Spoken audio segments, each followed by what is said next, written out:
gostava, em nome da Vida Económica, de vos dar as boas-vindas a esta nossa mesa redonda, onde temos como tema a complexidade da indústria dos medicamentos. Este é um setor de atividade que tem tido bastante dinamismo e que é responsável já por muito expressivo de exportações do nosso país e que não é tão conhecido quanto seria necessário, porque habitualmente nós pensamos em exportação, pensamos em produtos tradicionais, em produtos de consumo, mas muitas vezes a opinião pública não tem noção do que a indústria dos medicamentos, a indústria farmacêutica produz e o que exporta.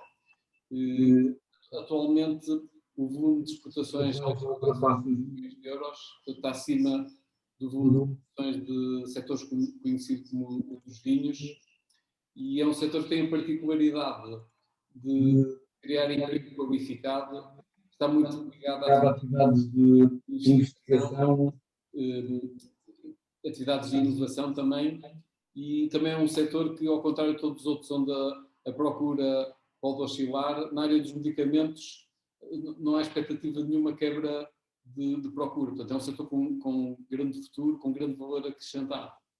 Por isso, o objetivo desta nossa mesa redonda é aprofundarmos um pouco esta temática do que é a indústria dos medicamentos hoje, o seu potencial em termos de novos mercados, pensando também no potencial que existe nos países da lusofonia, nas novas oportunidades. É a exportação que responde pelo equilíbrio da balança comercial portuguesa e pela geração de postos de trabalho, e esse princípio esteve desde o início subjacente ao projeto da Blue Pharma. A Blue Pharma há 20 anos não achava bem, não concordava com o modelo económico que o mundo vivia e que Portugal fazia, não é? Do gastar mais do que se produz, e casas que gastam mais do que produzem um dia vão à falência. E foi o que aconteceu em Portugal e é o que está a acontecer em breve novamente, não é? Nós gastamos mais do que produzimos e isso só pode levar a más consequências. E, portanto, desenhámos este projeto no sentido de ser um projeto que aproveitasse o bom ambiente que existia para a indústria farmacêutica em Portugal. Nós tínhamos boas indústrias em Portugal, multinacionais na altura, tínhamos bons técnicos na área da saúde, temos excelentes médicos, farmacêuticos, enfermeiros, e nas áreas afins, como da engenharia química e outras, bioquímicas, etc.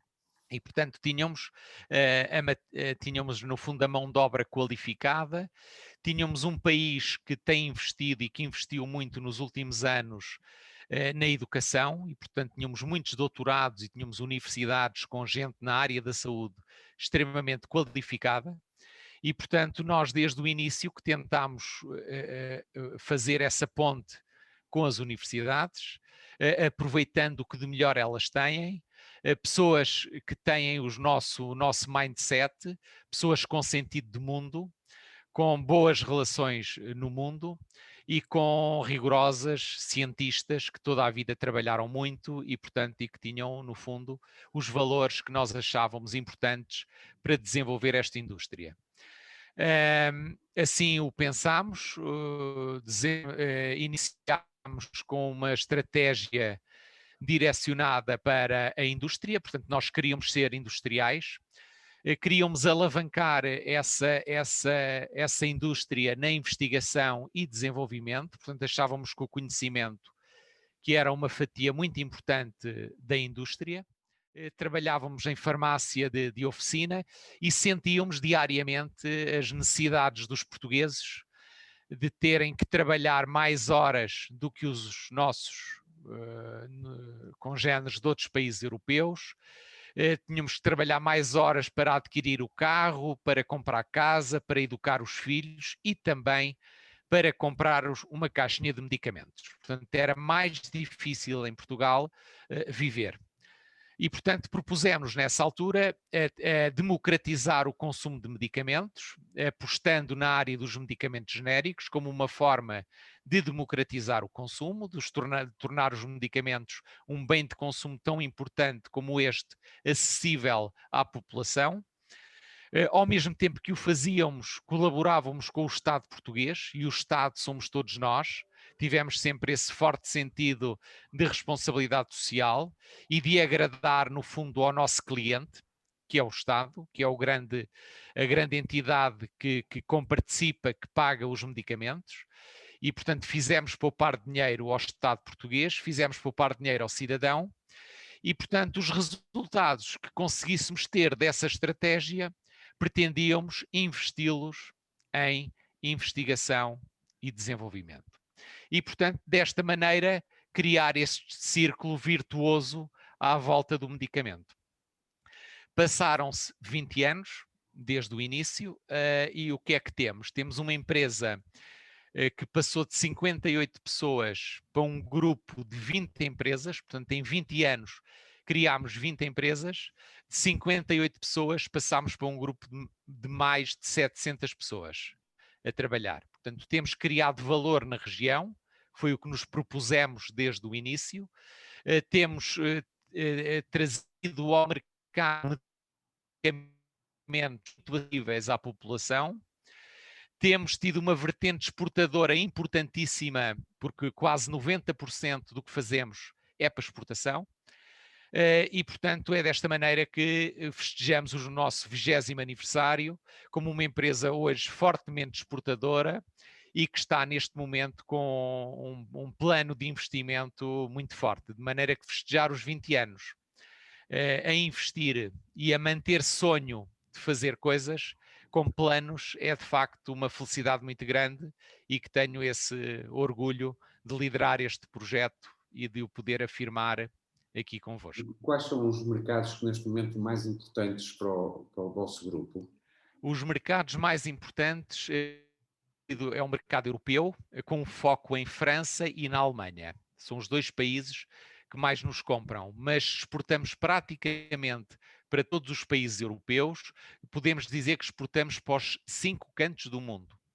E o mercado que temos com mais esperança e que mais cresce é o mercado dos Estados Unidos. E é nos Estados Unidos que nós pensamos que vamos fazer esta terceira década da Blue Pharma. A primeira década foi uma década de estruturação do projeto, de desenvolvimento, de lançar os pilares do projeto.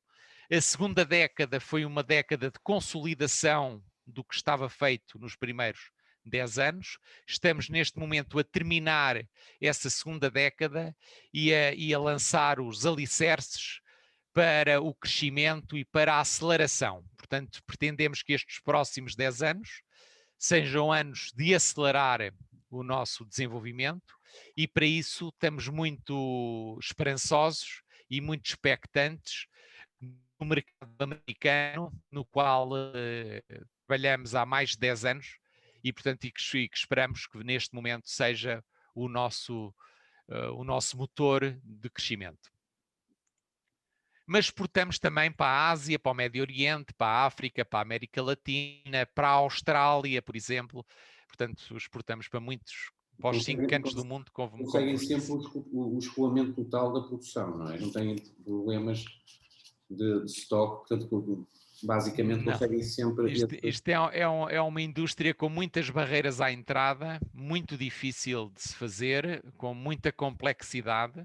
A indústria hoje é uma área muito difícil, a legislação baralha-nos todos os dias, é muito produtiva, mais produtiva do que a indústria, e, portanto, em termos de regulamentares e em termos ambientais, tem uma produtividade que permanentemente implica custos, sempre mais custos, e, portanto, temos que viver com essa legislação e na sociedade em que estamos e em que vivemos.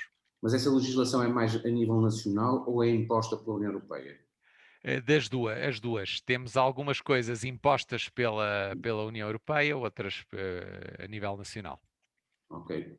Pronto, passávamos agora então o mesmo tema, talvez para o Dr. Miguel Boas, se quisesse também falar um bocadinho sobre isto. Breves palavras sobre a Tecnimed. Tecnimed é um grupo farmacêutico português, uma empresa familiar, que iniciou a sua atividade há 40 anos com o objetivo de ser uma empresa internacional e não portuguesa.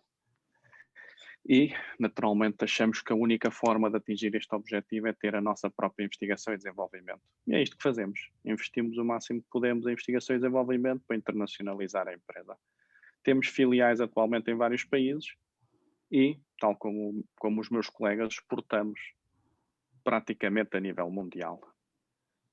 Temos cerca também de 700 pessoas, 2 fábricas e reinvestimos cerca de 15% da nossa faturação em atividade de investigação e desenvolvimento. O que, aliás, em Portugal, até é uma área interessante, a área da indústria farmacêutica, de todas as áreas, todas as atividades em Portugal, é a atividade que mais reinveste, em termos de percentagem nas vendas, em investigação e desenvolvimento.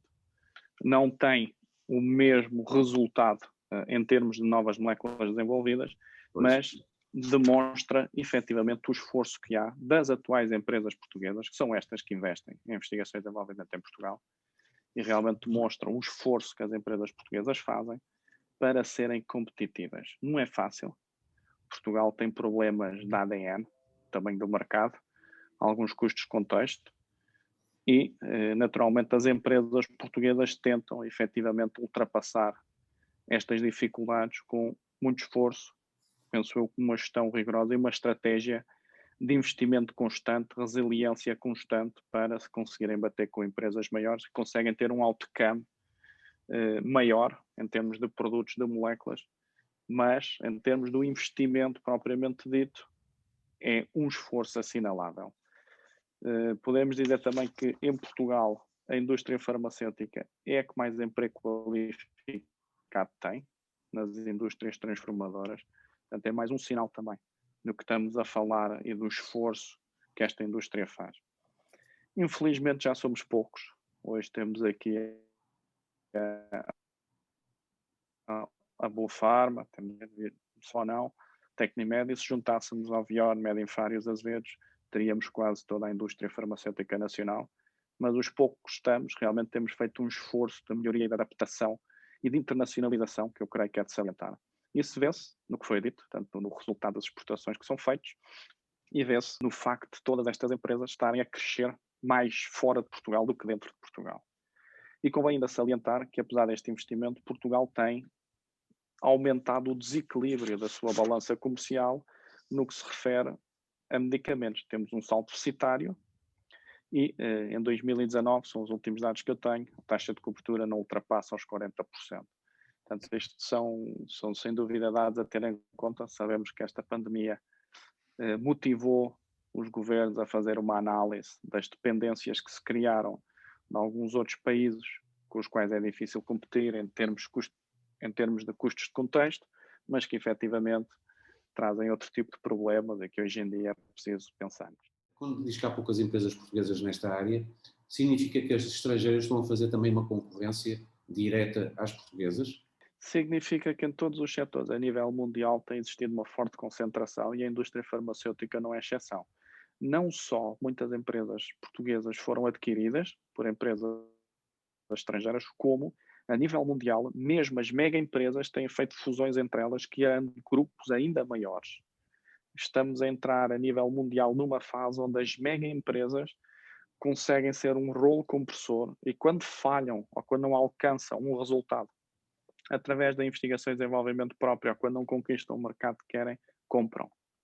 E este tem sido um fenómeno em várias áreas, não só na indústria farmacêutica, mas na indústria farmacêutica é muito evidente. É fácil, cada 3, 4 meses vemos notícias de aquisições ou de funções de bilhões, não é de milhões, é de bilhões.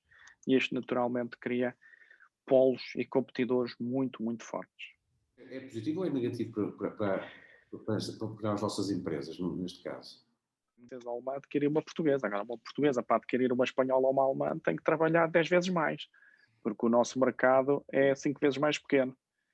Portanto, nós temos que fazer um trabalho em termos de desenvolvimento, em termos de conquista de mercado a nível mundial, que é bastante mais complicado porque partimos de um mercado base muito pequeno. E por isso é que quando temos uma política de preços restritiva, naturalmente estão a criar obstáculos à internacionalização das empresas.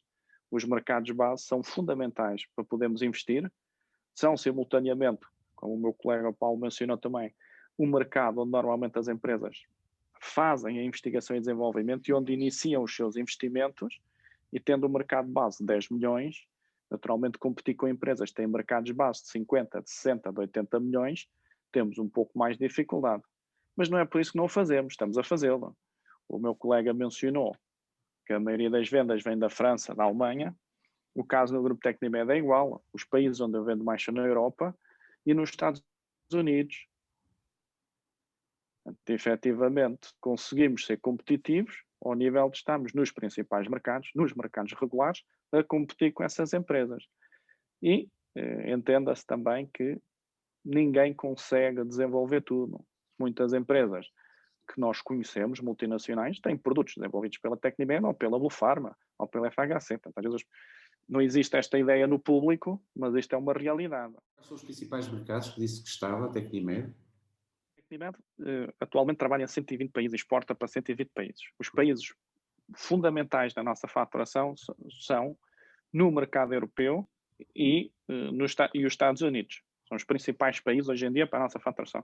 Naturalmente, existem áreas geográficas a crescerem com impacto, especialmente o Médio Oriente, mas o grosso da nossa faturação ainda é a Europa e os Estados Unidos.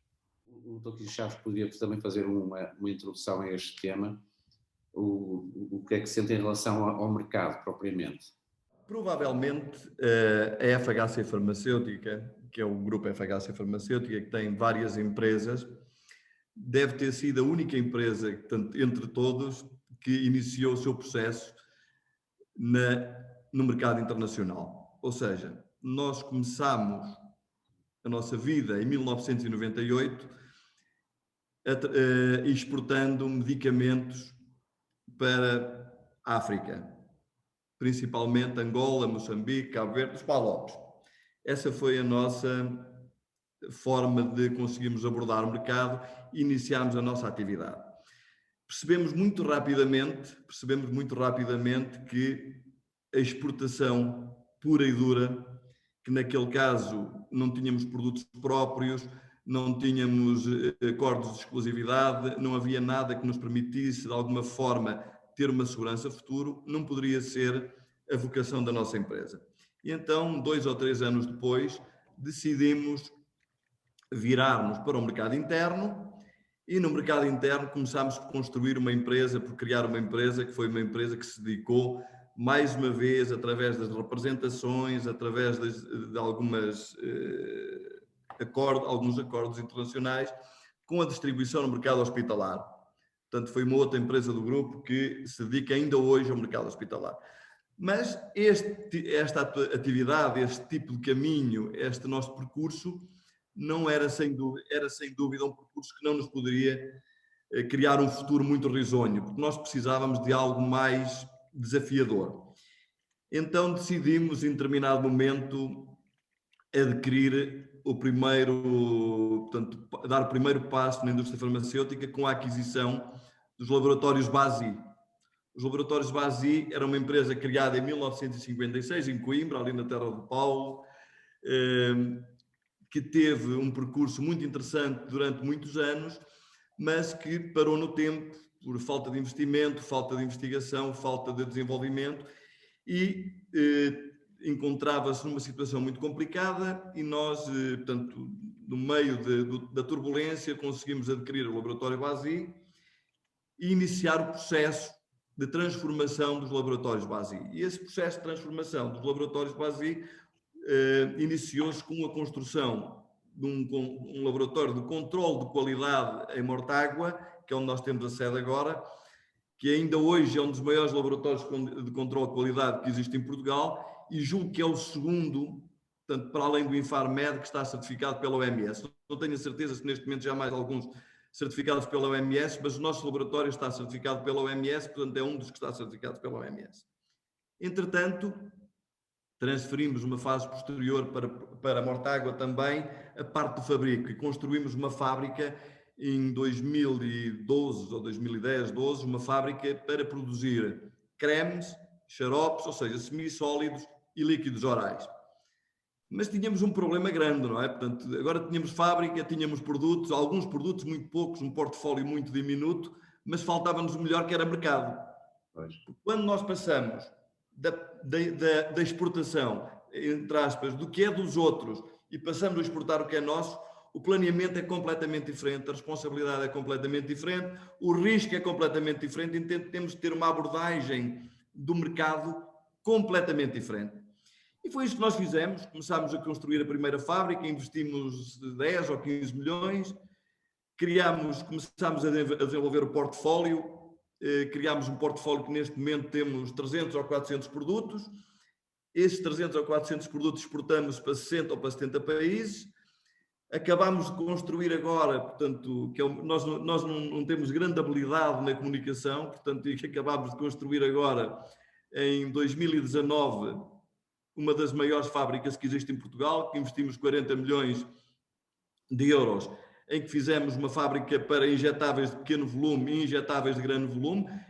Portanto, esta fábrica teve depois, em todo o processo, adquirimos o know-how de fabrico dos injetáveis de grande volume através da Paracelsi, que foi uma empresa que nós adquirimos no Porto, também estava com dificuldades, adquirimos essa empresa, praticamente encontramos aí o know-how e transferimos depois tudo aqui para Mortágua, onde temos agora as duas fábricas, com uma capacidade produtiva de 200 milhões de unidades, à volta de 200 milhões de unidades. Portanto, em Portugal, nós, para termos uma ideia da dimensão da nossa fábrica, em Portugal, Soros gastam-se 30 milhões. Nós temos uma fábrica que tem uma capacidade de 60 ou 70, ou seja, nós temos uma capacidade mais ou menos o dobro daquilo que é necessário em Portugal. Isto porquê? E atenção que o Soros é um produto de proximidade. Não se podem exportar para muito longe porque há questões de impacto de logístico, não é? Portanto, o Soros são volume e não devemos exportar para muito longe, portanto, temos de ter mercados de proximidade. Esses mercados de proximidade, neste momento, temos Portugal e temos Espanha, de proximidade, e depois temos 60 ou 70 países na Europa e em África, basicamente. Depois também temos alguns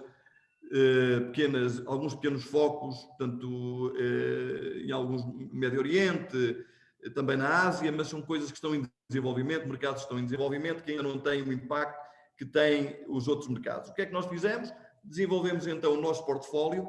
Foi um portfólio que foi com base em desenvolvimento interno. Esse portfólio foi licenciado na Europa para empresas, normalmente na primeira posição em cada um dos países, que nos permitiu ter um espaço muito grande a nível da conquista de mercado europeu. Ou seja, neste momento, os nossos maiores clientes situam-se na Alemanha, na Irlanda, em França, portanto, também em Espanha, onde temos uma empresa nossa. Portanto, o mercado, nós conseguimos inverter em 20 anos a tendência que tínhamos no mercado em estarmos dependentes da África e conseguimos abrir e exportar para 60 ou 70 países. O que é que acontece aqui, que me parece que é importante e relevante, é efetivamente nós apoiámos-nos numa mão de obra muito qualificada que existe em Portugal na indústria farmacêutica, apesar de aqui no centro termos algumas dificuldades na contratação pela distância, não é?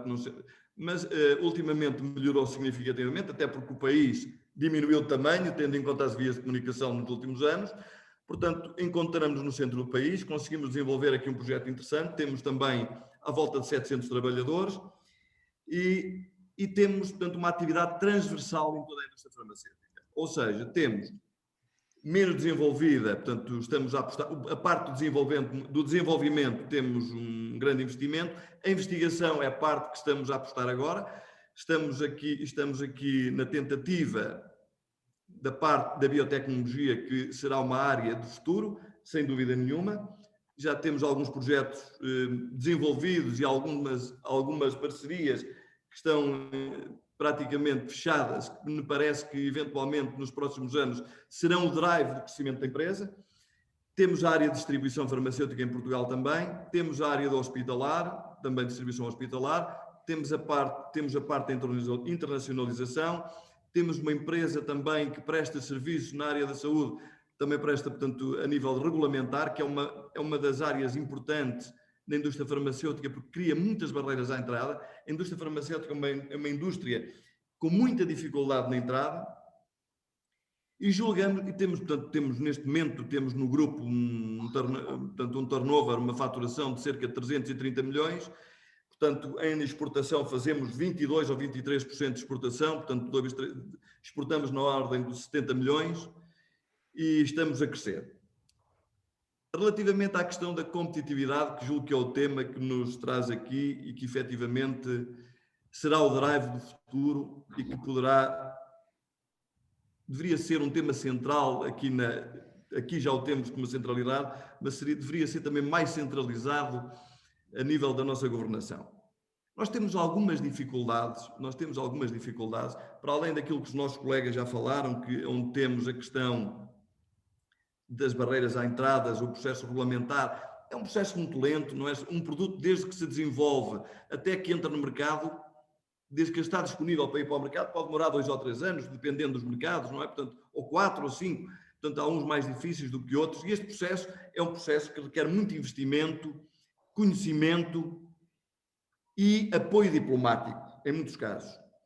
Para além disso, temos outra barreira que me parece que apesar de nós continuarmos a ser empresa muito resiliente e competitiva, poderíamos ser mais competitivos e poderíamos ter um papel mais importante que já temos a nível da exportação em Portugal e do equilíbrio da balança comercial, se tivéssemos um apoio mais claro relativamente à questão do apoio financeiro. Nós não precisamos, não é o dinheiro, mas o apoio na diminuição de risco de crédito. Porque todos estes mercados em que todos nós exportamos, onde temos alguns mercados mais tradicionais, outros menos tradicionais, requerem sempre um investimento muito importante a nível das empresas. Ou seja, só se consegue concretizar um processo de internacionalização, um processo de exportação, com um esforço tanto financeiro muito elevado.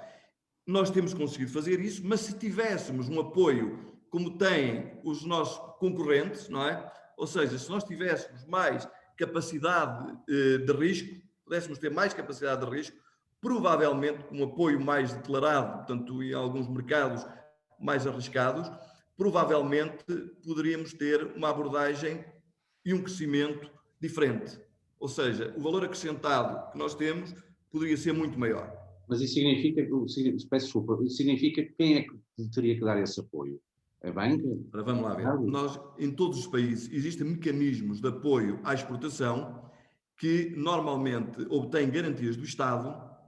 Portanto, não estamos a falar de fundo perdido, não estamos a falar de nenhum incentivo financeiro, estamos a falar de risco de crédito. Os nossos colegas, portanto, dos mercados internacionais, que nós concorremos, onde nós concorremos todos os dias, têm capacidade de risco de crédito apoiada pelos governos completamente diferente daquilo que nós temos. Ou seja, nós temos a COSEC, que é uma empresa, portanto, que apoia os seguros de crédito na exportação, mas que efetivamente, em muitos casos, não nos consegue apoiar ou pelo volume ou pelo risco de mercado. E temos que ser nós a assumir esse risco. Portanto, e esse risco, obviamente, que em países mais desenvolvidos não se põe tanto. Em países em desenvolvimento, que serão os drives do crescimento futuro, portanto, a Europa portanto, apesar do envelhecimento da população e apesar de nós termos consciência que vai haver um crescimento no consumo de medicamentos na Europa, será um crescimento mais moderado, não é?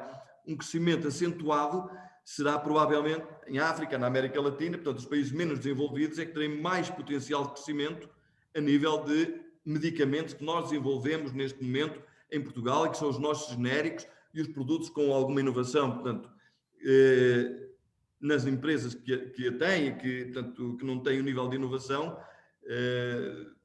que gostariam de ter, mas que têm investido nos últimos anos para que esse nível de inovação e de investigação seja aumentado significativamente. Nós só conseguimos ser mais resilientes e podermos ter maior capacidade exportadora se conseguimos ter um apoio muito efetivo na investigação, no risco de crédito e na formação. Isto é aquilo que para mim são os vetores fundamentais que nos permitem, no futuro, ter uma capacidade de conquistar mercado e competir de uma forma positiva relativamente à concorrência. Isto eu penso que esta ideia de competitividade também nós devemos ter em conta que nós não poderemos ser competitivos se não tivermos um nível de preços mais um valor acrescentado maior. Esse valor acrescentado só poderá vir efetivamente da investigação e do desenvolvimento. Não podemos ter esse valor acrescentado pela via do abaixamento de salários, porque nós na indústria farmacêutica em Portugal temos tentado, de uma forma geral, incrementar os salários acima da média e temos também tentado, sobretudo nesta fase da pandemia, fizemos todos um esforço muito grande para manter os postos de trabalho e, em alguns casos, até incrementar o nível de postos de trabalho. Portanto, este esforço, portanto, eu quando as pessoas dizem, quando se diz de uma forma geral que a pandemia afetou menos a indústria farmacêutica, não é verdade. A indústria farmacêutica também foi afetada pela pandemia. Provavelmente estaria preparada de uma forma diferente e organizada de uma forma diferente e talvez com uma resiliência diferente, porque a indústria farmacêutica, no seu contexto global, sobretudo na indústria, as medidas que hoje tem de segurança e as medidas que tem hoje de proteção individual sempre foram utilizadas na indústria farmacêutica, não é? Portanto, não é nada de novo para a indústria farmacêutica. A pandemia para nós é efetivamente um desafio muito grande, porque tivemos problemas logísticos, porque tivemos problemas de matérias-primas, porque não conseguimos receber a tempo e horas, porque houve atrasos no fornecimento por parte de alguns da cadeia de abastecimento, e porque, em muitos casos, tínhamos uma dependência exagerada de mercados asiáticos no que respeita à importação de matérias-primas e alguns materiais. Este desafio, parece-me a mim que é um desafio muito grande para a indústria em Portugal e na Europa. Nós temos que diminuir a dependência dos mercados asiáticos no que respeita ao fornecimento, porque senão vamos ter uma indústria resiliente, com capacidade de investimento, com capacidade de investigação, com capacidade de inovação, mas se não tivermos depois acesso a produto e matérias-primas e recipientes, etc., com preços competitivos, vamos ter aqui um bottleneck que nos vai estrangular e que não nos vai permitir continuar a evoluir. Eu penso que aquilo que o nosso governo está a fazer, e bem, e penso que aquilo que nós estamos a fazer, e toda a indústria farmacêutica, que é reinvestir em Portugal com força, sobretudo na parte da investigação, e novos projetos em, efetivamente, áreas que não existem em Portugal, porque nós, mais do mesmo não vale a pena fazermos, não é? Portanto, se nós conseguirmos ultrapassar e termos o apoio, algum apoio, porque o apoio aqui, repare, nós fizemos um investimento há 2 anos, portanto, onde investimos 40 milhões, eu não tenho apoio do Estado, portanto, não fui pedir apoio ao Estado, porque não foi necessário, porque nós conseguimos meios de financiamento próprios e da banca, portanto, neste caso, nós tivemos um apoio no investimento, um empréstimo a taxas bastante competitivas por parte do Banco Europeu de Investimento, em que recorremos a esse mecanismo, podemos financiar o nosso investimento. E falo-emos outra vez, se for necessário, não é? Portanto, não é esse o problema. Mas há aqui um problema que me parece, a nível de competitividade, que é muito importante. Quando nós investimos o nosso próprio capital e quando há uma disrupção no mercado, eu sou um homem adepto do mercado livre. Portanto, quando o Estado intervém no mercado, eu acho que cria problemas. Portanto, o Estado deve regular. Portanto, e neste caso, era importante nós termos, neste mercado livre e global, a possibilidade de termos mais capacidade de investimento em Portugal, porque nós achamos que Portugal tem a capacidade e tem, como é que é de explicar, tem o conhecimento necessário para poder investir na indústria farmacêutica, torná-la resiliente e competitiva. Portanto, não há dúvida nenhuma, nós temos bons exemplos em Portugal, de como é que se faz investigação, de como é que se faz investimento, como é que se constrói a indústria. Todos os dias temos notícias nos jornais, aqui o nosso colega Paulo até anunciou nos últimos dias um investimento grande que vai fazer em Coimbra, em que vou aproveitar para o felicitar, porque é isso que nós precisamos em Portugal. O que nós precisamos, nós não precisamos que o Estado nos ande a dar nada, nós precisamos que nos apoie para nós podermos desenvolver o nosso mercado, sermos competitivos e termos futuro na indústria farmacêutica, para que os nossos talentos, as pessoas que nós formamos em Portugal, não fujam logo na primeira oportunidade, porque em Portugal nós pagamos um determinado salário e vão para a Inglaterra ganhar 3 vezes mais. Eu posso dizer que na nossa estrutura nós temos pessoas contratadas por Inglaterra que trabalham em determinadas empresas do grupo que nem sequer vão a entrevistas. Imagine a capacidade e o conhecimento que estas pessoas têm. Exato. Ou seja, nós temos talentos em Portugal, temos tudo. Por vezes não conseguimos fixá-los porque nos falta mais capacidade. Mas temos, julgo, feito um bom trabalho e julgo que, se continuarmos assim, a indústria farmacêutica em Portugal, apesar das dificuldades, será resiliente e poderá ajudar a substituir algumas importações e equilibrar a balança comercial. Mas eu não sou muito apologista da substituição da importação, porque se todos optarem pela substituição da importação, nós deixamos de exportar. Portanto, temos que ter aqui algum equilíbrio na substituição da importação e temos que criar parcerias internacionais, temos o apoio diplomático, o apoio político, para podermos entrar nos mercados, sermos resilientes e termos uma posição mais ou menos equiparada com os nossos parceiros concorrentes na Europa, da China, da Índia, todo o mundo, não é? Doutor José Vaz, pode então falar um bocadinho sobre, está aqui a representar a Bial, não é? E falar um bocadinho sobre a empresa e o que é que pensa em relação às exportações. Não vou contar a história da Bial, a história da Bial é conhecida, só remarcar 2 ou 3 aspectos mais recentes. Portanto, digamos, a Bial apostou há muitos anos, fez uma aposta na investigação e desenvolvimento, na inovação e mantém essa aposta e, portanto, tem ao longo, particularmente desde a década de 90, feito um esforço grande para desenvolver os seus próprios produtos e poder comercializá-los fora. Fora e em Portugal, como é óbvio, mas de uma forma global.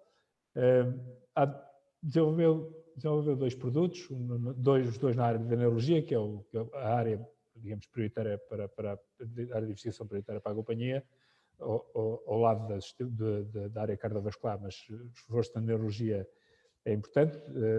Um produto na área da epilepsia, outro produto na área do Parkinson. Esses 2 produtos são os 2 produtos globais da companhia e estão basicamente em todo o mundo.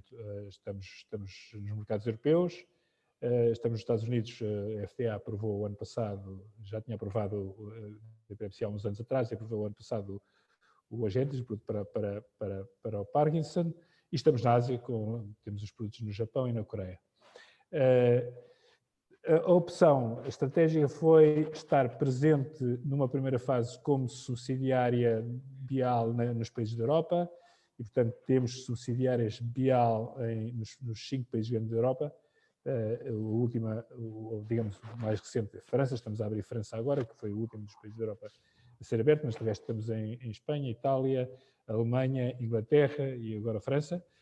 Concentrarmos nesses países.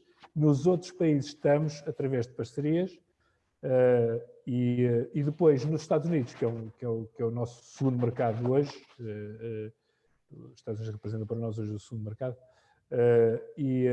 o segundo mercado a seguir à primeira subsidiária, é espanhola, e o segundo mercado a seguir, mais volumoso a seguir a Espanha, já é os Estados Unidos, e vai ser o primeiro, como é óbvio. Nos Estados Unidos a opção foi fazer uma entrada através de joint ventures com companhias americanas, preparando a nossa entrada, que, como se sabe, enfim, entrar no mercado com uma subsidiária o mercado é muito importante, é preciso saber que se entra e que se tem sucesso, porque senão perde-se muito dinheiro. É um mercado estável, obviamente regulado, mas com muitos riscos, com muitas liabilities e portanto, o nosso objetivo é entrar como companhia nos Estados Unidos nos próximos anos também. Até lá, estamos muito satisfeitos com as parcerias que temos. A mesma coisa no Japão e na Ásia, onde o nosso objetivo é mais tarde ter subsidiárias também no Japão e na China também, e na Coreia, e principalmente nesses 3 países, mas onde hoje temos, digamos, parcerias também com companhias locais. Faturação, temos faturação à volta deste ano, no ano passado, 350 milhões, dos quais 80% são fora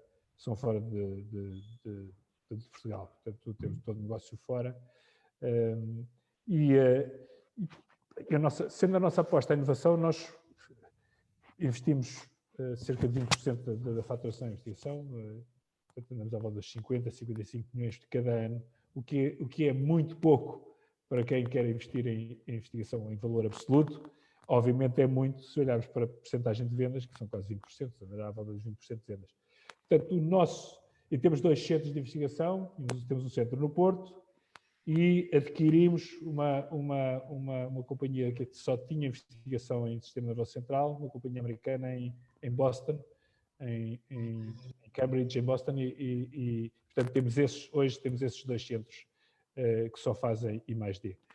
Isso representa um esforço importante para a companhia, mas, como aliás já foi referido atrás, seja em que área nós estivermos, seja na produção, seja em que área for, eu também acho que, digamos, a aposta tem que ser pela inovação, porque senão a única hipótese é diferenciar-nos pelo preço, e diferenciar pelo preço não é nunca bom, normalmente, não é? Ou por outra, não é nunca bom. Há quem sobreviva bem competindo pelo preço, e, portanto, é preciso saber competir pelo preço, mas é verdade que a inovação é um fator muito importante para diferenciar os produtos e as companhias. É claro que como digo, é um investimento muito arriscado. Todos sabemos que as moléculas passam e no primeiro que chega, e já não diga, já só falo nas fases pré-clínicas, já é difícil, muito mais nas fases clínicas, não é?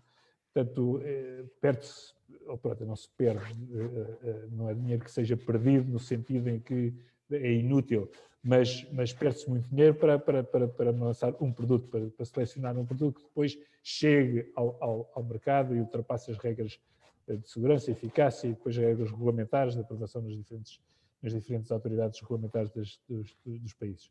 E, portanto, a aposta é essa, centrar-nos em ser competitivos no mercado em termos daquilo que fazemos como subsidiárias. Temos parceiros competitivos na área do negócio, portanto, assegurar que temos asseguramos um crescimento anual que nos permita aumentar e consolidar o nosso investimento em investigação. Ora, não desconhecemos que temos que dar um passo adiante em termos de faturação. Somos uma companhia média, entre 300 e 400 milhões. Quer dizer, as coisas começam a ser um bocadinho diferentes a partir de 1 bilhão e esse tem que ser o objetivo. Agora, a gente diz que tem que ser o objetivo, é bonito dizer e é bonito ter como objetivo isso, mas é preciso saber como é que vamos lá chegar. Mas esse, digamos, é uma ambição que a companhia tem, porque nos permite, com essa base, permite alguma, em termos de capacidade de investigação, permite um pouco mais. É verdade que vai ser muito interessante observar, na minha perspectiva, que impacto é que a pandemia tem.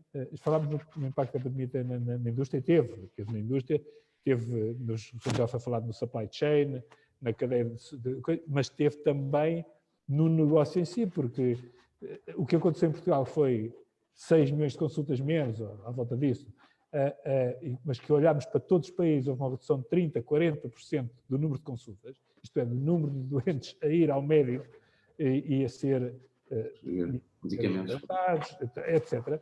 Isso aconteceu em todos os países. E, portanto, isso tem um impacto no nosso negócio, como é óbvio. Portanto, se doentes não deixam de ir ao médico, o médico deixa de ver doentes. Portanto, isso tem um impacto importante no negócio. É óbvio que não fomos das companhias, dos setores mais afetados. Claro que os hotéis e o turismo foram mais afetados. Mas se olhar para as contas, se der ao trabalho de olhar para as contas apresentadas, no caso as que são públicas são do terceiro quarter, porque o quarto quarter ainda não foi apresentado, mas contas das companhias globais no terceiro quarter, todas elas têm impactos negativos. Versus os budgets que tinham e versus o plano de crescimento. Todas, eu diria, 99% têm impactos negativos. E, portanto, é claro que houve impactos. Agora, vai ser interessante ver que impacto positivo é que poderá haver no I+D, porque o que esta pandemia mostra era uma coisa que todos nós sabíamos, já quem está no setor sabia, mas que se pôde comprovar agora. Quer dizer, a investigação está à frente, vai muito à frente dos regulamentos. E hoje sabemos que os produtos demoram 10 ou 12 ou 15 anos, muitas vezes, claro que não se pode ter produtos ainda, mas muitas vezes porque há barreiras regulamentares que hoje sabemos que, do ponto de vista de tecnologia, fazem pouco sentido. Os modelos matemáticos, a tecnologia, isso permite-nos fazer extrapolações e, portanto, conseguir resultados e conseguir fazer os estudos clínicos num período de tempo muito mais curto. Nós sabíamos isso. Agora veio-se demonstrar isso. Ninguém tem vacinas ao fim de 12 meses. Esqueçam, nunca aconteceu. Nem aconteceria uma vacina de demora 5, 6, 7 anos. Porquê é que temos vacina em 12 meses? 3 vacinas, 4 vacinas, 5 vacinas? Por simples razão que dissemos, nós estamos, as autoridades aceitamos, desde que não cedemos nas garantias de segurança, aceitando garantias de segurança que sejam robustas, aceitamos os resultados, que vocês sejam mais rápidos a fazer as coisas. E as companhias foram capazes de fazer isso. Portanto, que impacto é que isso terá para o futuro em termos de investigação global? Seremos capazes de ter produtos de uma forma mais rápida no mercado, o que implica, sem facilitar nem na segurança, nem na eficácia, mas particularmente na segurança. Conseguiremos? A minha percepção é que sim. E isso significa, para as companhias, muito menos custos. Porque, obviamente, cada ano de investigação é um custo tremendo. Portanto, provavelmente muito menos custo e provavelmente uma aceleração da capacidade de investigação. E eu acho que isso é muito positivo. Esse é o aspecto que eu vejo como muito positivo, potencialmente positivo no futuro. Mas eu estou, quer dizer, eu de investigação percebo pouco e é só uma percepção que tenho. Mas sobre esse aspecto, acho que é um desafio que as companhias têm pela frente, que vai também selecionar, é positivo, mas vai selecionar as companhias. Quem for capaz de acompanhar esse ritmo vai sobreviver, quem não for capaz de acompanhar um ritmo mais acelerado não vai sobreviver. E, portanto, é um desafio que todos nós temos. Eu perguntava agora ao Dr. Paulo Barradas quais são, em termos muito objetivos, os principais problemas que se colocam neste momento, lá a vossa empresa, a Blue Pharma, como a outras empresas neste momento.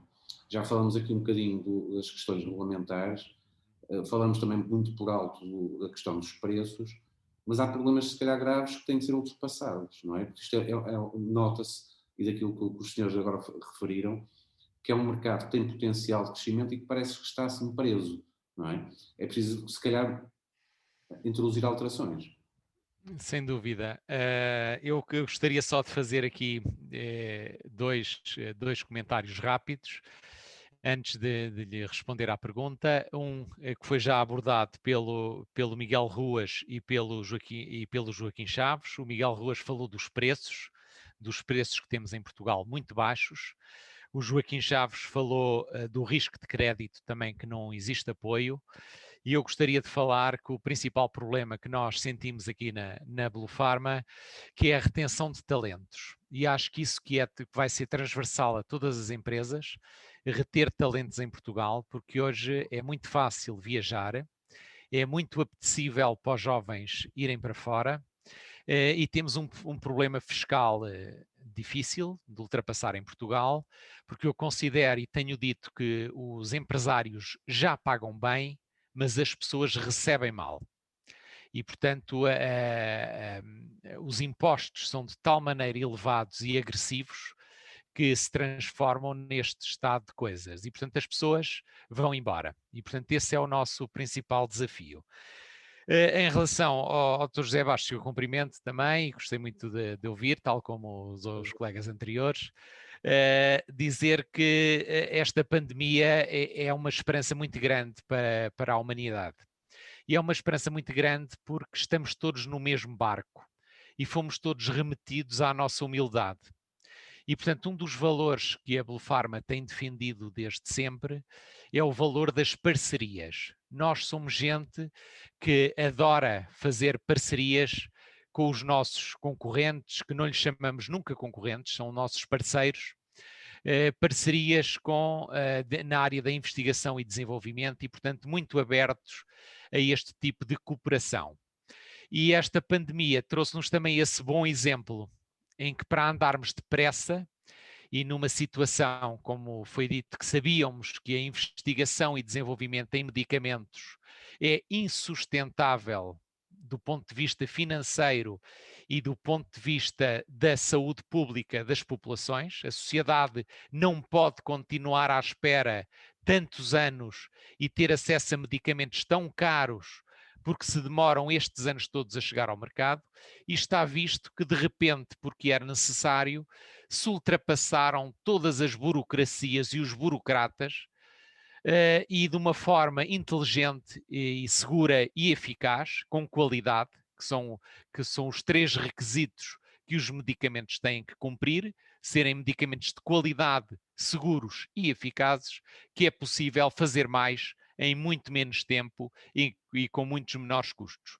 Portanto, eu tenho esperança que isto nos venha a trazer um futuro melhor, mais rápido e tenhamos mais acessibilidade a estas novas tecnologias. E que seja também esperança para a indústria farmacêutica, portanto, crescer nos próximos anos. Então teria que ser alterada também, por exemplo, a política de preços que existe neste momento. Não me refiro à política de preços, não me refiro exatamente a isso. Refiro-me à investigação e desenvolvimento ser mais ágil. Se for mais ágil, traz menos custos para a sociedade e os medicamentos serão mais acessíveis à população, e a população que precisa deles terá acesso mais rápido, exatamente porque eles são disponibilizados mais depressa, não é? Portanto, no fundo, é verdade que podemos ter medicamentos mais acessíveis e disponíveis em tempo mais curto. Eu também queria também já agora apresentar aqui também o Dr. António Lúcio Batista, que é médico, portanto tem uma perspectiva um bocadinho diferente. O meu nome é António Lúcio Batista, com P, podem ver na internet o que é que eu tenho feito. E primeiro que tudo queria aqui publicamente agradecer à Vida Económica o convite que me fez para colaborar neste projeto deste caderno de saúde e, sobretudo, ter aceite a minha visão de saúde. A minha visão de saúde não é a brecha da prestação dos cuidados, mas é uma visão alargada, aquilo que eu chamo a visão transversal e alargada da saúde, que engloba, sim, a parte da prestação dos cuidados, mas todo um mundo que existe a montante e a jusante, que é composto fundamentalmente pelas indústrias que produzem para o setor da saúde. Quer a indústria farmacêutica, quer indústrias de componentes e de consumíveis, quer toda a área da reabilitação e as empresas, os grandes equipamentos, estão aí milhões e milhões de pessoas a trabalhar e a produzir e, obviamente, a ciência, a inovação e a tecnologia. Eu sou cirurgião cardiotorácico, especializei-me no Porto, no Hospital São João, Faculdade de Medicina do Porto, e depois trabalhei e fiz parte da minha especialidade na África do Sul, em Joanesburgo, 6 anos. E viajei por todo o mundo, praticamente fiquei com uma visão alargada. E sempre tive, além da minha atividade médica, atualmente trabalho no Grupo Hospital da Luz, no Porto, sempre desenvolvi a minha iniciativa privada e formei há cerca de 20 anos, menos, 2007. Em 2007 uma empresa, uma pequena empresa, microempresa, que era uma plataforma científica e tecnológica para transferir o know-how que se produzia nas universidades para as empresas, ligado à área da saúde. Temos vários projetos, temos várias coisas, algumas patentes já registradas, atualmente é mais na área do laser e da robótica, da inteligência artificial, com a Universidade do Minho, com o IP, só para situar o que é que eu tenho feito. E este projeto que a Vida Económica lançou, me parece que é muito interessante, é temático. E o primeiro tema que, em conjunto, decidimos foi o tema do medicamento. O medicamento numa ótica das empresas que produzem os medicamentos e numa ótica também dos consumidores e como é que o mercado se estrutura. E pena tenho que os nossos governantes olhem para as farmácias, que foi uma das primeiras coisas que abordou aqui, olhem para as farmácias quase com uma pedra na mão. As farmácias na comunidade são, para mim, uma estrutura indispensável, importantíssima, porque são a saúde de proximidade. Hoje há um certo descrédito nos serviços de saúde e o cidadão vai à farmácia saber se pode tomar o medicamento. E às vezes nem tem acesso aos serviços médicos, vai diretamente à farmácia. A farmácia aconselha, faz um aconselhamento. Isso é muito importante. A outra área em que a farmácia tem tido um papel importante é na toma simultânea, na polimedicação de medicamentos, que eu queria lançar também para o debate. Há uma polimedicação generalizada, não é só em Portugal, é em todo o mundo, nos Estados Unidos é gravíssimo também, e essa polimedicação leva problemas de saúde graves e também, às vezes, algum descrédito, e queria ouvir a vossa opinião sobre isso, um descrédito na própria medicação. Quando a medicação não é tomada corretamente e quando os efeitos produzidos não são os desejados, há um descrédito sobre o medicamento. Qualquer coisa que as empresas devem pensar.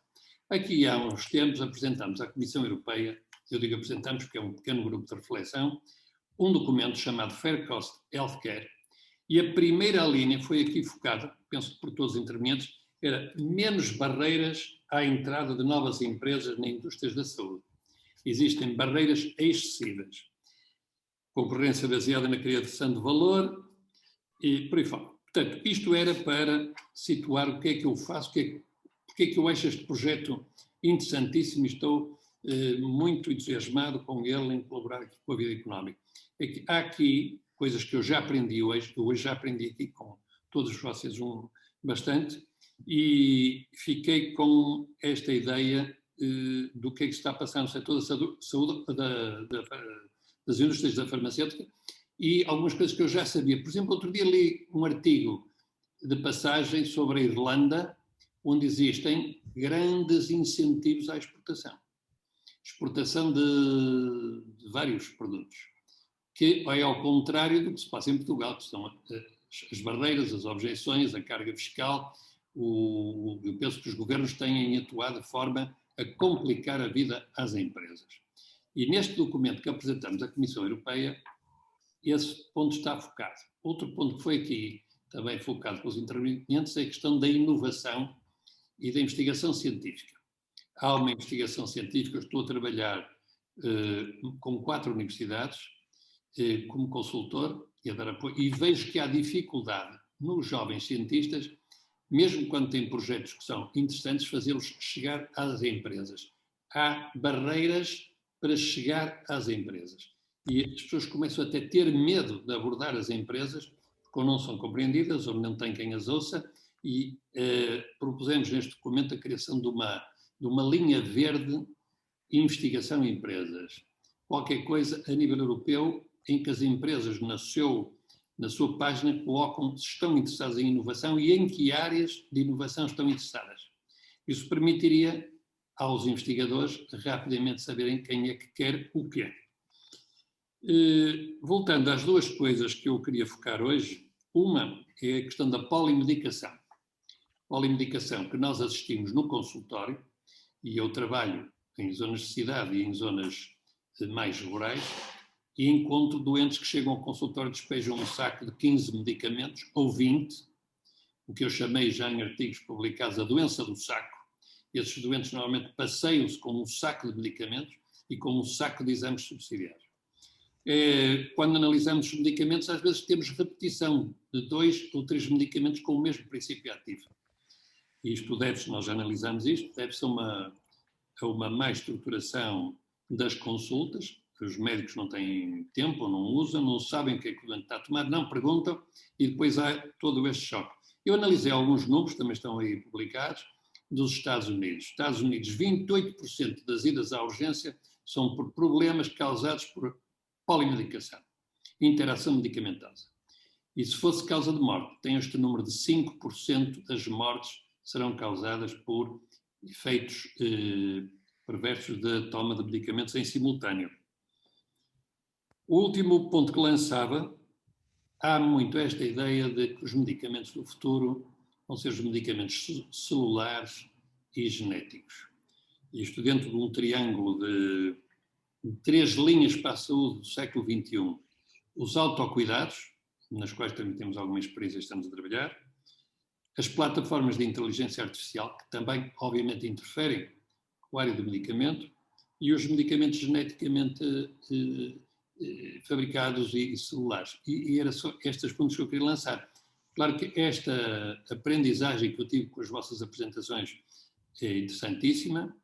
A única experiência que eu tinha tido com a área farmacêutica foi há uns anos com a Associação Nacional de Farmácias, que nos convidou para discutir entre médicos e farmacêuticos, que curiosamente têm vivido de costas voltadas, que é uma outra coisa perversa, e já algumas destas situações já foram discutidas, sobretudo nesta área da polimedicação. Portanto, primeiro de tudo, o agradecimento mais uma vez, muito gosto em conhecê-los, obrigado pelo que aprendi e estou aqui também à disposição para dar o meu input da área médica para juntar ao sistema. Só queria dizer uma coisa, estes temas dos cadernos, e a vida económica aceitou a minha proposta, vão ser temas mensais diversos, mas sempre numa visão alargada.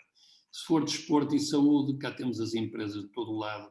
Se for na área da saúde mental, noutras áreas, nós vamos tentar ter esta fileira, este é um jornal económico, portanto, é esta vertente que tínhamos aqui em mente, que eu penso que é assim que nós combinamos. Muito obrigado. Só se podiam acrescentar um aspecto que tem que ver com os incentivos à investigação e desenvolvimento, porque no programa quadro que está agora a terminar, o Horizonte 2020, houve um crescimento significativo dos apoios ao nosso país, aos projetos portugueses.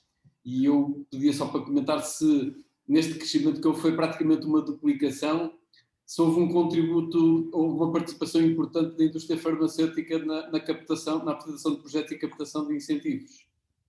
Fiquei impressionado com as palavras do Dr. António Lúcio Batista e da experiência que tem e os temas que lançou tão vastos e tão grandes que ficaríamos aqui, de certeza, entusiasmados até amanhã a falar sobre eles. Mas eu retive aqui 2 ou 3 que eu acho que são muito importantes. O exemplo irlandês é um exemplo que eu repito há muitos anos, como um bom exemplo para Portugal. Quando diziam que não temos dimensão, eu dizia sempre nós, mas a indústria farmacêutica está nos pequenos países. A Suíça tem muita indústria farmacêutica, Malta e o Chipre são ilhas com muita indústria farmacêutica, e a Irlanda. E a Irlanda, de facto, é um pequeno país periférico. A língua inglesa ajudou muito, os impostos também, mas conseguiram atrair o que de melhor havia no mundo para a Irlanda. Das 10 maiores marcas do mundo de medicamentos, 9 têm instalações industriais na Irlanda, portanto empregam mão de obra muito qualificada. São 4,5 milhões de pessoas, empregam mais de 20 mil pessoas, portanto são metade dos portugueses, empregam o dobro das pessoas na indústria farmacêutica e são empregos qualificados e bem remunerados.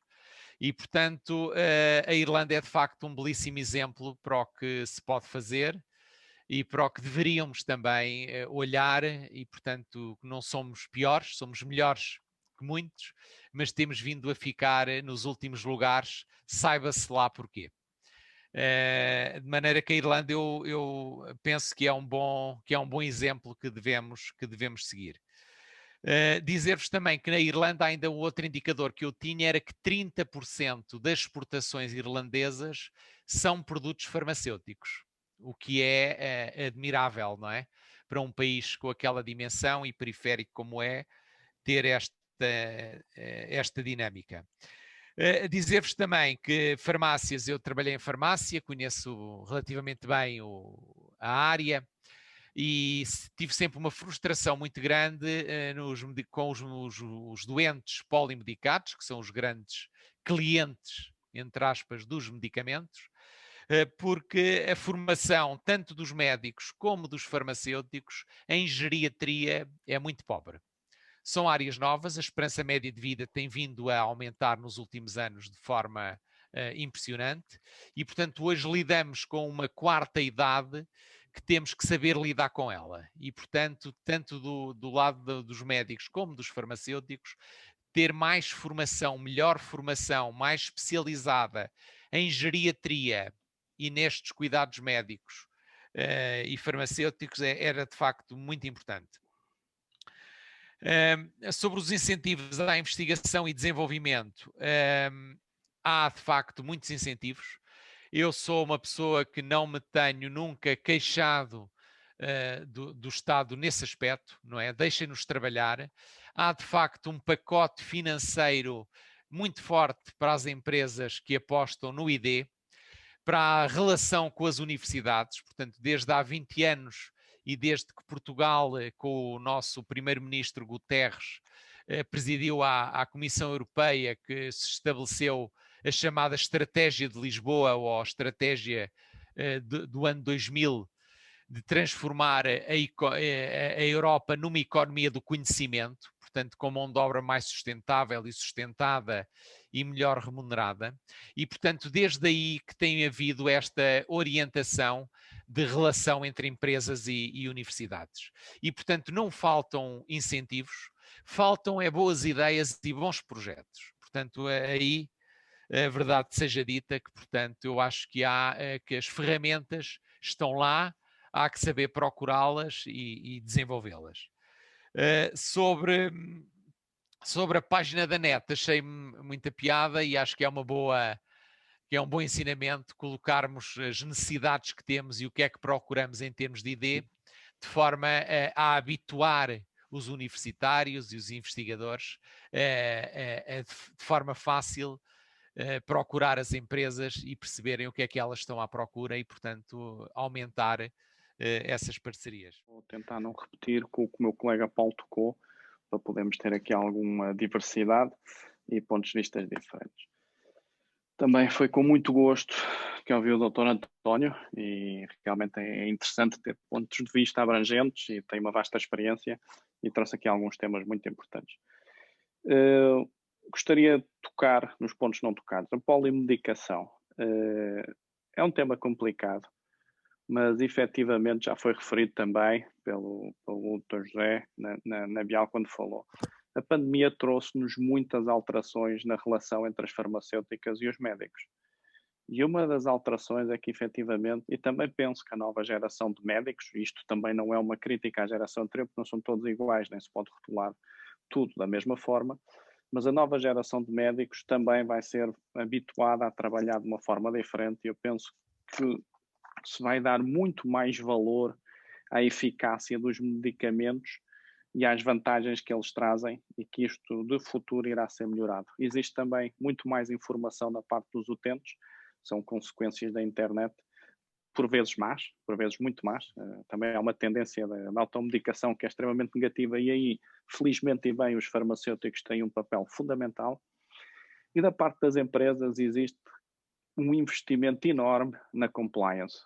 Qualquer trabalhador, qualquer das empresas aqui presentes, bem como as que não estão presentes, se tiver uma indicação de que existe alguma prescrição errada ou excesso, tem que comunicar. Portanto, isto é tudo comunicado a nível interno. Há um trabalho muito forte das empresas no compliance, porque não favorece ninguém. E a empresa e as farmacêuticas hoje em dia também não querem ter uma imagem negativa ou que se empurra produto apenas para se ter lucro. Não é isso que se faz. Procuramos muito mais uma diferenciação positiva, efetivamente através de novos medicamentos, através de valor que se traz, através da investigação e desenvolvimento, ou realmente de conhecimento que se dá ao médico do que propriamente alguma situação que possa induzir a erro. Portanto, eu penso que aqui iremos ter até algum benefício com o facto de haver uma forma de comunicar diferente, mais técnica e menos pessoal. Não sei se o Dr. António concordará com a minha avaliação, mas penso que esse é um caso. As universidades são fundamentais. Os países mais desenvolvidos do mundo têm efetivamente uma cooperação entre as universidades e as empresas em qualquer área, como também as startups de desenvolvimento fundamentais, e realmente é algo em Portugal que pode melhorar. Eu creio que já se deram passos muito grandes neste sentido. No caso da Tecnimed, temos cooperações com várias universidades, com todas, não só em termos da própria investigação e desenvolvimento mesmo, inclusive com a Universidade de Coimbra, até construímos uma fábrica de cultura de células dentro da universidade, mas mesmo na questão dos recursos humanos, na procura de talentos novos. Depois, efetivamente, temos um problema, como disse o meu colega, o Dr. Paulo, temos um problema na retenção dos talentos, e como referiu também o Joaquim, porque efetivamente os bons trabalhadores que temos facilmente são aliciados, como o Paulo disse bem, não é uma questão de pagar mal, é uma questão de receberem mal, tem sempre muita graça à expressão, mas efetivamente acontece muitas vezes. Mas temos cooperações com todas as universidades praticamente do país, e temos inclusivamente estágios para as pessoas, estágios longos, com duração de 1 ano, e temos uma retenção das pessoas que saem das universidades muito grande, indo até para as áreas que depois de terem uma formação geral em várias áreas escolhem. Trabalhamos com universidades de Lisboa, Coimbra, Porto, em investigação, como com universidades em Espanha, Itália, no Brasil. É fundamental.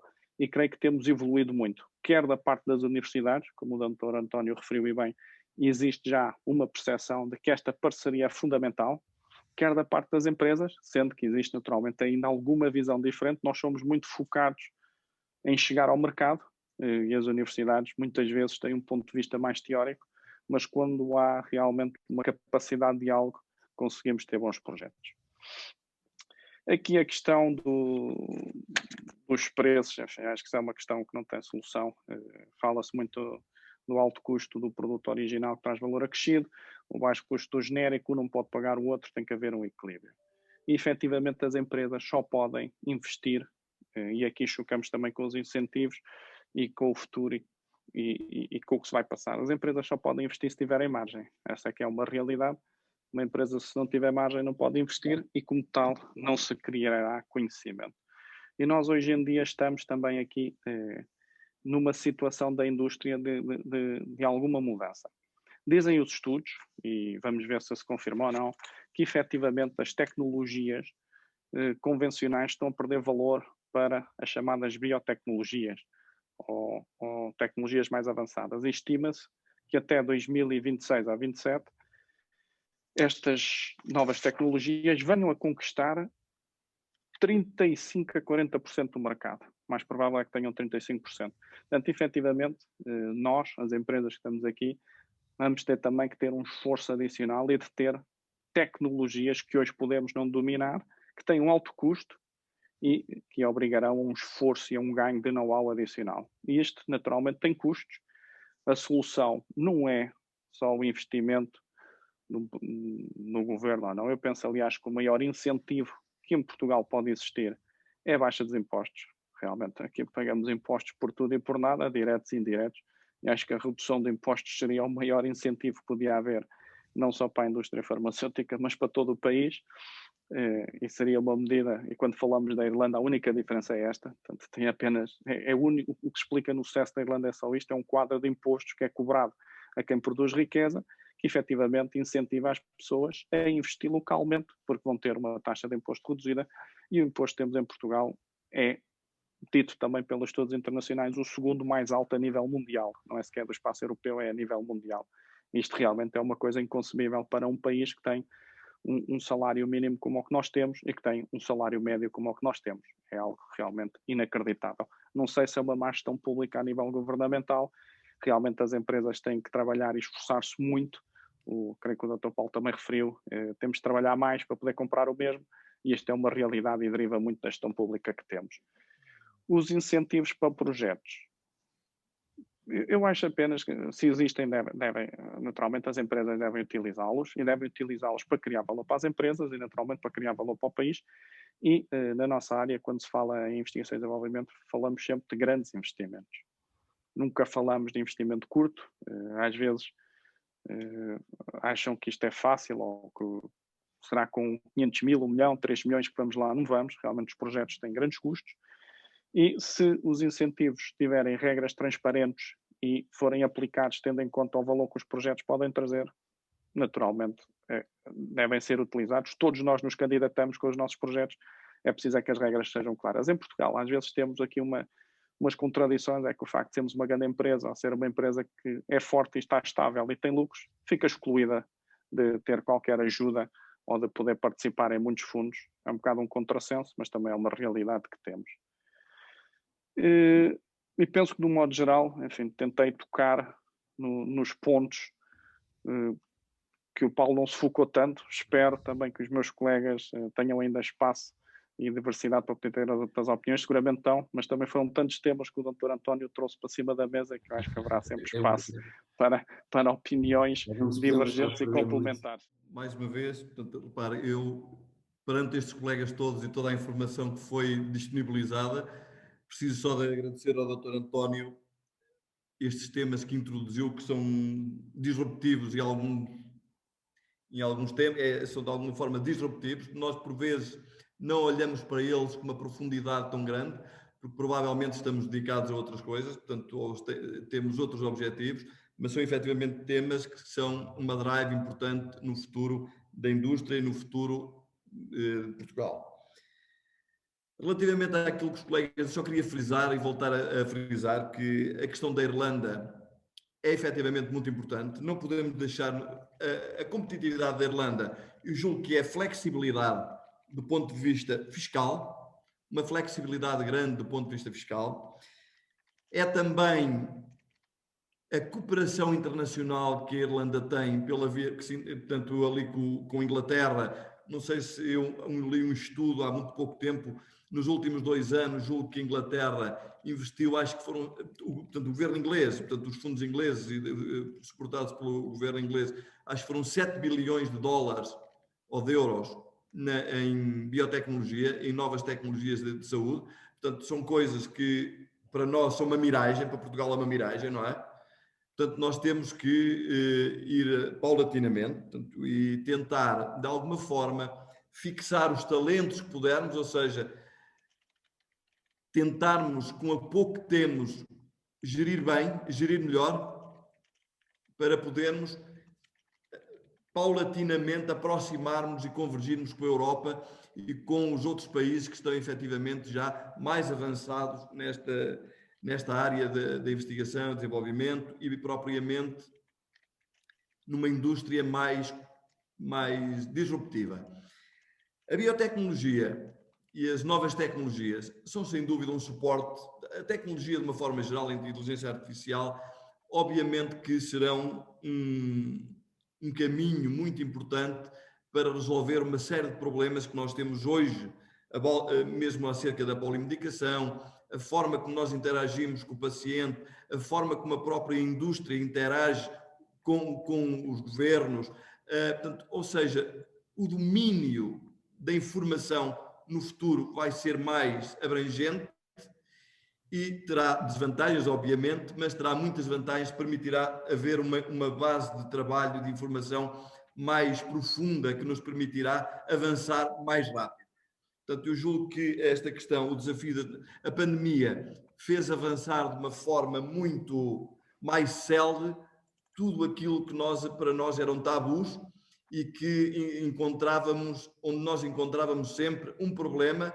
Neste momento encontramos desafios e encontramos, porque temos neste momento as autoridades de saúde motivadas e convencidas que a indústria farmacêutica é realmente muito importante para o futuro do mundo e que só com a colaboração com a indústria farmacêutica, acreditando nela e acreditando na investigação, acreditando no conhecimento, podemos mais tarde ter um mundo mais equilibrado para todos.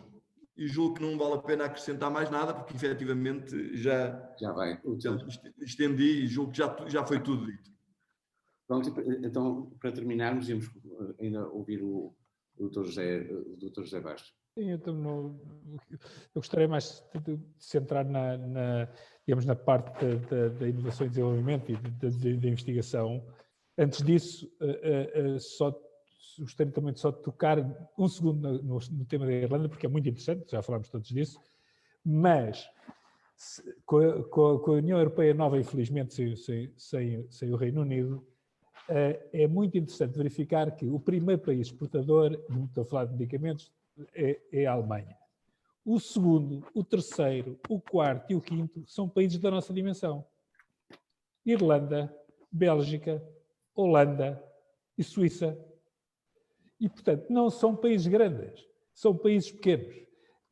O que é que, obviamente, é que se criaram há anos, não se criaram agora, a Irlanda criou recentemente, não, há 20 anos, mas os outros países há bastantes anos que criaram um clima não só em termos de industriais, mas como também de estudos clínicos, ligação a universidades e indústria, tudo isso que dá os seus frutos. E, portanto, é muito interessante verificar que a França é o 7º país exportador, exporta menos que a Holanda, portanto, ou que a Suíça. Portanto, e porquê? Porque foi, de alguma forma, entorpecendo o seu atrativo em termos industriais. Hoje sabemos que a França é um país complicado, não é um país muito atrativo, do seu ponto de vista. Em algumas áreas é atrativo, nesta área puramente industrial não é muito atrativo, por toda a regulamentação que tem, as várias regulamentações que tem. Mas deixando isso de parte, que não é a minha área, era só limitar-me a um comentário que é engraçado ver, porque são países pequenos. Relativamente à investigação, eu acho que o grande desafio, em geral, vamos ver, a investigação, os medicamentos, as terapêuticas resolveram, a tecnologia, não é só as terapêuticas, resolveram uma série de problemas que nós tínhamos como espécie humana, em termos de doenças, nós houve um progresso tremendo. Restam para resolver muitos. Não só muitos, mas os mais complicados. Porque, digamos, aqueles que todos eram complicados, mas foram-se resolvendo à medida que a tecnologia. Mas qual é o passo? Um dos grandes passos, o último grande passo que se deu foi quando irromperam a capacidade de tratar as grandes moléculas. Nós fizemos tudo com pequenas moléculas, os medicamentos, a certa altura começámos a fazer com proteínas. E rompeu a biologia e a biotecnologia e fomos capazes de... E isso o que é que faz? O que é que mostrou? Que é capaz de modificar o trajeto da doença. Quando não cura, mesmo quando não cura, modifica a progressão da doença. Isto é, nós hoje, portanto, aumenta a sobrevida, no caso da oncologia. Porquê é que hoje a sobrevida dos doentes é? Porque temos terapêuticas muito mais eficazes. Porque é que antigamente, em geral, enfim, uma mulher morria aos 3 anos com carcinoma da mama, aos 2 anos, e hoje tem uma sobrevida muito maior, o cancro do pulmão no homem, uma sobrevida muito maior, graças a Deus. Não é outros que são totalmente curáveis, não é? E isso, nós vamos assistir a isso noutras áreas. Nós sabemos hoje que uma parte importante disso, há uma parte que é genética. Nós sabemos que algumas alterações genéticas são responsáveis por uma progressão mais rápida de algumas doenças, ou pela sua não progressão rápida, e, portanto, se formos capazes naqueles doentes que têm essas alterações genéticas, em que há uma progressão rápida da doença, fomos capazes de modificar ou incluir ou recuperar esse gene, vamos ter uma evolução muito mais lenta da doença, portanto, se não, ou a cura, ou a evolução da doença, e por outro lado, todo o que é a biologia. Ora bem, isso, que é um mundo tremendo para as companhias de investigação e para a investigação médica em geral, não só as companhias de investigação, para as universidades, sabemos que é muito mais complexo, muito mais caro, e que necessita e com riscos maiores. Agora, a isto corresponde eventualmente uma recompensa muito maior. Portanto, eu acredito que estamos numa nova viragem, nesta altura não tanto da tecnologia, porque essa vai evoluindo a cada ano, mas eu acho que a grande viragem que vamos assistir é a forma como, por causa também da digitalização, etc., da forma como fazemos investigação clínica, como fazemos os estudos clínicos, a seguir como é que analisamos, como é que os avaliamos e como é que os aprovamos. E isso, se tivermos sorte, e se tudo correr bem, vai ser positivo para muitas companhias, outras morrerão pelo caminho, porque obviamente esta obriga a um esforço muito grande. Algumas companhias não vão sobreviver, mas nunca também isso aconteceu sempre na vida das companhias. E, portanto, o meu ponto é que para nós é um desafio enorme. Para as companhias farmacêuticas é um grande desafio que temos de ser capazes de vencer. Eventualmente, falava-se há bocado, trabalhando mais em conjunto, as parcerias, etc., porque obviamente os investimentos são muito maiores, etc. Mas que deve ser, que é muito, para mim, é um futuro muito atrativo. Eu acho que é um futuro em que nós, nos próximos 20 anos, vamos olhar para trás e demos um salto, outra vez um salto qualitativo enorme em muitas das patologias que hoje são um problema. Agradecer muito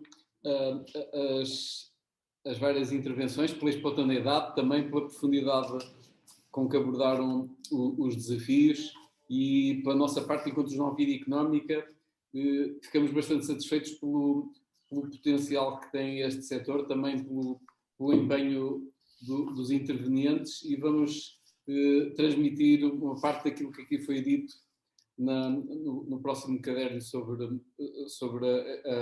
a competitividade da indústria farmacêutica, e vamos também abordar os temas que temos previstos para a frente. E agradecemos muito, então, a vossa disponibilidade e a vossa intervenção.